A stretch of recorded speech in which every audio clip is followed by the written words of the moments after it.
Hey, thanks and good afternoon. I'm Steve Cotton, CEO and founder of Percent. Joining me is Curry Pilo, co-founder and CIO.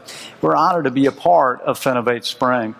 Percent provides consumer analytics, integrating account aggregation and peer data to address every household's financial questions of where do we stand and what next.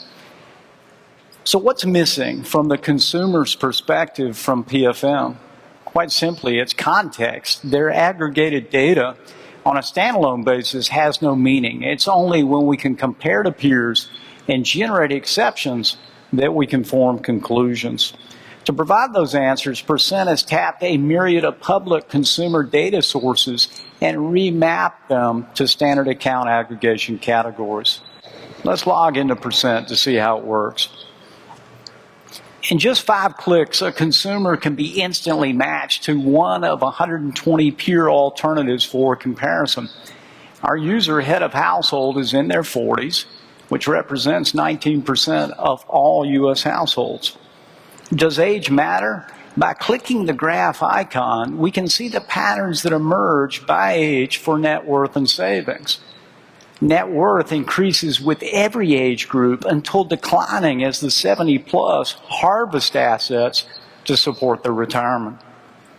The savings pattern reflects the difficulties of the 20s as they acquire initial assets and the harvesting of those older households.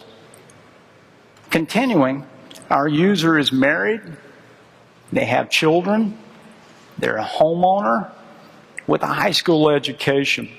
Education also has a strong influence on performance. Clicking the graph icon, we can see that both net worth and savings increase dramatically as we migrate from a high school diploma, as you would expect, to a postgraduate degree.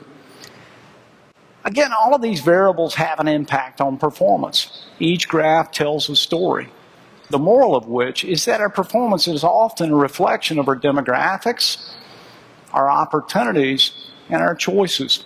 The best answers come from comparisons to households who share our profile. Those 5 clicks have segmented this household into 1.8% of all U.S. households. With an additional click, we can even apply local cost of living adjustments. As you witness, there's very little friction for an aggregating consumer, but our ability to render insights has increased dramatically.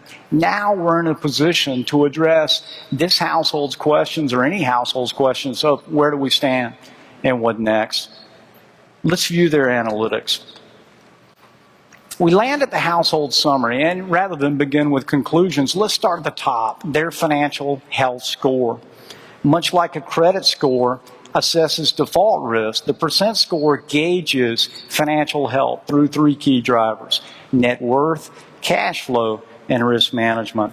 The score has a 600-point max with classification ranges that go from excellent to strong to solid to moderate to trailing and corresponding color codes. This household has a moderate overall score of 299. If we click on net worth, we can see they're at a solid 132,000. They exceed the peer group at 102,000. And that their actual net worth is in the 58th percentile. When we look at the status checks box to the right, we can see where they stand against peer households. Returning to the Percent score, we can now focus on the second driver of that score, cash flow. Cash flow represents household savings as a proportion of disposable income. Their household registers at 1.94%, just below the peers at 2.33% for a moderate classification. If we click on their total expenses, we see they're broken into 8 categories aligning with standard account aggregation categories. Through the color codes, we can instantly spot opportunities in housing, in transportation, grocery, and healthcare. Let's start with housing. Housing is 30% of their total expenses. It's dead on the peer group. But if we dig deeper, we can see there's an opportunity in utilities. We go further from that to electricity and see that it's costing this household over $800 per year. Scrolling down to address what next, we can see opportunities might include switching providers, and that the system can actually pinpoint this in a deregulated market. The third driver of household performance is risk management. When clicked, it reveals 4 key risk drivers: liquidity, asset diversification, debt, and estate transfer. Let's quickly look at liquidity. Liquidity risk is a household's vulnerability to an unexpected change in income or expense. It's measured by liquid assets divided by their average monthly expenses. This household exceeds peers at 4+ months in terms of coverage, but we need to see them at 6 times coverage for a strong classification. Whether a household is illiquid or overly liquid, it's an opportunity to recommend a deposit product. That could be a CD or a money market, depending on their status. Let's end where we started, and that's the household summary.